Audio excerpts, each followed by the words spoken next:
Finally the weight is over. మన సైంటిస్టులు బట్టతలకు ఒక ఖచ్చితమైన పరిష్కారాన్ని అయితే కనిపెట్టారు. అది ఎంత బాగా పనిచేస్తుందంటే ఇప్పటి వరకు మార్కెట్లో ఉన్న అన్ని హెయిర్ లాస్ ట్రీట్మెంట్తో పోలిస్తే ద బెస్ట్ రిజల్ట్స్ని చూస్తామంట. ఇది కేవలం 7 రోజులు వాడితే చాలు మన హెయిర్ ఫాలికల్స్ చాలా థిక్ అండ్ స్ట్రాంగ్గా పెరుగుతాయంట. దీని గురించి డీటెయిల్గా మాట్లాడుకుందాం. ఈ వీడియోకి ఒక లైక్ వేసుకుని మా ఛానల్ సబ్స్క్రైబ్ చేసుకోండి.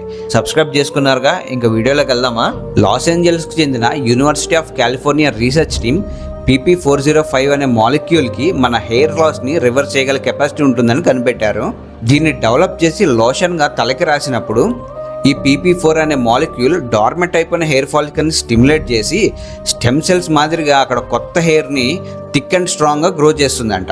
ఈ లోషన్ని ఎంతోమంది మీద క్లినికల్ ట్రయల్స్ వేసినప్పుడు వితిన్ 7 డేస్లోనే వాళ్ళ హెయిర్ థిక్ అండ్ స్ట్రాంగ్గా పెరగడాన్ని అబ్జర్వ్ చేశారంట. ఈవెంట్ ఇది కంప్లీట్గా బాల్డ్ అయిపోయిన వాళ్ళ మీద కూడా చాలా అక్యురేట్గా పనిచేసిందంట. ఇంకా ఈ మాలిక్యూల్ని ఎంతోమంది మీద ఎక్స్టెన్సివ్గా ట్రయల్స్ అనేవి వేస్తున్నారు. వన్స్ ఇది కనుక సక్సెస్ అయ్యి FDA అప్రూవల్ వచ్చిందంటే మాత్రం వితిన్ 2-3 ఇయర్స్లోనే ఇది మార్కెట్లోకి వస్తుంది. ఇది మార్కెట్లో రిలీజ్ అయితే మాత్రం హెయిర్ లాస్ ట్రీట్మెంట్స్ అన్నిటికీ చెక్ పెట్టేస్తుంది. మొత్తానికి ఎన్నో ఏళ్ల చీకటికి పొద్దు పొడిచింది ఈరోజు. ఈ వీడియో మీకు నచ్చినట్లయితే ఒక లైక్ వేసుకోండి. మీ వాళ్ళకు ఉపయోగపడుతుంది అనుకుంటే మాత్రం మీ ఫ్రెండ్స్ అండ్ ఫ్యామిలీకి షేర్ చేసుకుని మా ఛానల్ సబ్స్క్రైబ్ చేసుకోండి. Thank you.